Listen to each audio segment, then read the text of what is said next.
नारायणसमारम्भं शङ्कराचार्यमध्यमाम् अस्मदाचार्यपर्यन्तां वन्दे गुरुपरम्पराम्। धर्मार्थ काम मोक्षाणां पुरुषार्थ चतुष्टयः।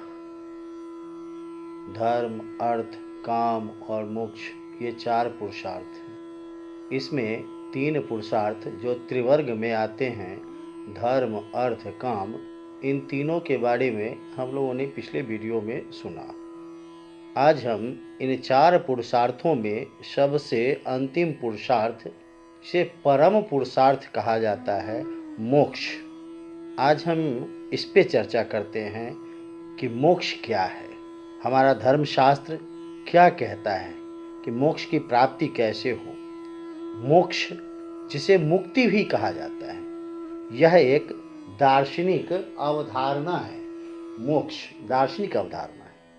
इसका अर्थ है कि जन्म और मृत्यु के चक्र से अस्थायी रूप से मुक्ति मिलना, जन्म और मृत्यु के इस आवागमन से मुक्ति मिलना, सांसारिक दुखों से मुक्ति, आत्मा का अपने वास्तविक स्वरूप को प्राप्त करना मोक्ष है।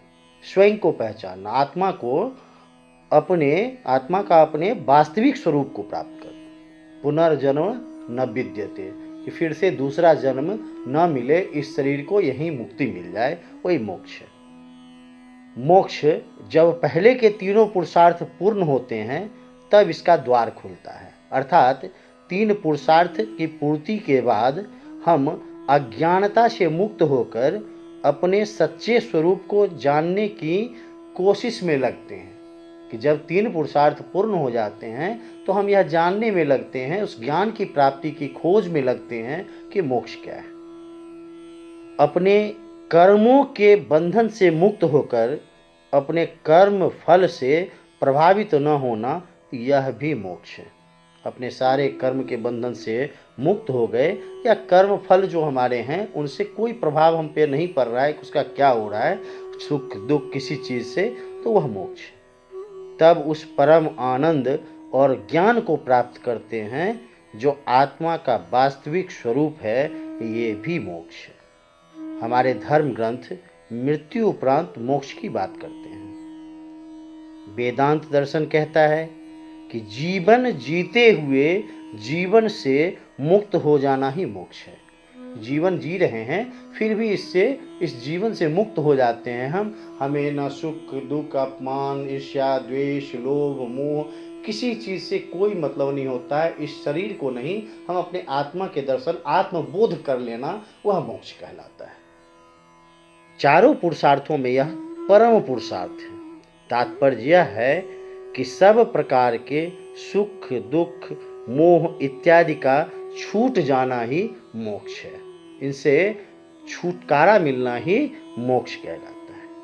पाप और पुण्य से मोक्ष नहीं मिलता, ये दोनों ही कर्म बंधन है। पाप और पुण्य ये दोनों कर्म के बंधन हैं, कर्म के बंधन में बांधने वाले हैं, इनसे मोक्ष नहीं मिलता। इन दोनों का अभाव ही मोक्ष है। जीवन में पाप और पुण्य का अभाव ही मोक्ष है। मतलब न पाप में आसक्ति न पुण्य में, बस प्राकृतिक रूप से धर्माचरण करते हुए, धर्माचरण से कर्म करते चलना है, यह मोक्ष है। जैसे कैसे चलना है, तो जैसे नदी के बहाव में किसी पेड़ के पत्ते की अपनी इच्छा नहीं होती है। नदी के बहाव में एक पत्ता जो है गिर गया पेड़ से, तो उसकी अपनी इच्छा नहीं होती, तो किसी और दिशा में नहीं जा सकता। जिस दिशा में नदी की बहाव जा रही हो उसी दिशा में वह बढ़ता चला जाता है, वह पेड़ का पत्ता। तो ठीक उसी प्रकार अपनी स्वतंत्र शुभाशुभ इच्छा जो है ना, उन सब का परित्याग कर केवल कर्तव्य कर्म के प्रति आचरण करें तो कर्म बंधन धीरे धीरे स्वतः ही अपने आप लोप हो जाता है। कर्म का बंधन अपने आप लोप हो जाता है। ये क्रम मोक्ष की प्रथम सीढ़ी है। ये जो कर्म बंधन से मुक्ति होती है उसका लोप हो जाता है, ये मोक्ष की प्रथम सीढ़ी। कोहम, मैं कौन हूँ, से तत्वमसि, तत् सत्य है।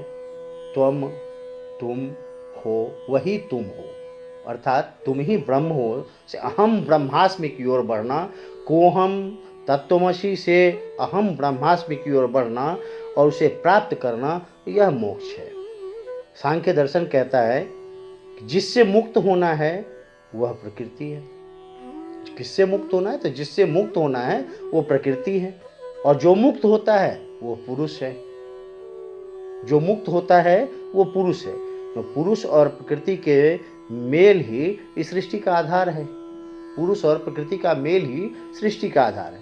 इनसे मुक्त होना ही मोक्ष है, कैवल्य है, जो कैले। दूसरे, पूर्व मीमांसा में कर्म को सर्वाधिक महत्व दिया जाता है। कहा गया है कि जीवन में दुख से मुक्त होकर सुख की इच्छा करने वालों का धार्मिक कर्म करना चाहिए। जो जीवन में दुख से मुक्त होना चाहते हैं, सुख की इच्छा रखते हैं, उन्हें धार्मिक कार्य करना चाहिए। यज्ञ, अनुष्ठान, दान करने पे स्वर्ग इत्यादि प्राप्त होते हैं। यह पूर्व मीमांसा मोक्ष को विशेष महत्व नहीं देता है। मोक्ष का विशेष महत्व नहीं कहा गया है पूर्व मीमांसा। फिर शंकराचार्य ने अद्वैत का सिद्धांत दिया।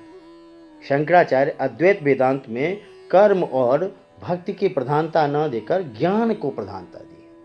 ज्ञान, आत्मज्ञान का प्राप्त होना। आदि गुरु शंकराचार्य ने, जिसमें उन्होंने आत्मा को ब्रह्म स्वरूप माना है कि आत्मा ही ब्रह्म है। जब अहम ब्रह्मास्मि का बोध होता है तो वही मोक्ष है कि मैं ही ब्रह्म हूँ।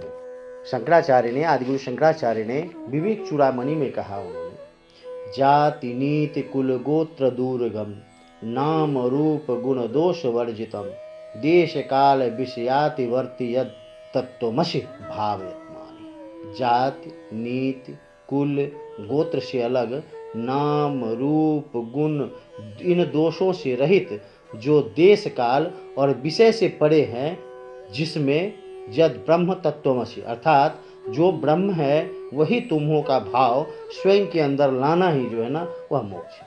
कि स्वयं के अंदर यह दर्शन करना है कि जो मैं हूँ, अहम ब्रह्मास्मि, मैं ही ब्रह्म हूँ। यही भक्ति मार्ग से मोक्ष की प्राप्ति प्रपत्ति के द्वारा होती है।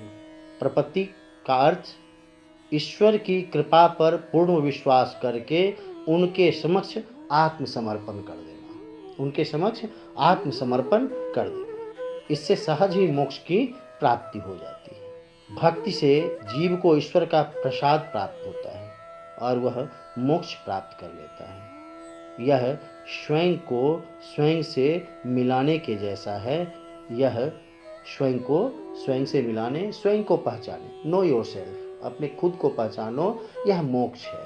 अहम ब्रह्मास्मि, मैं ही ब्रह्म हूँ, यह आ जाए। यह शरीर भी मेरा नहीं है, यह शरीर मेरा है ही नहीं।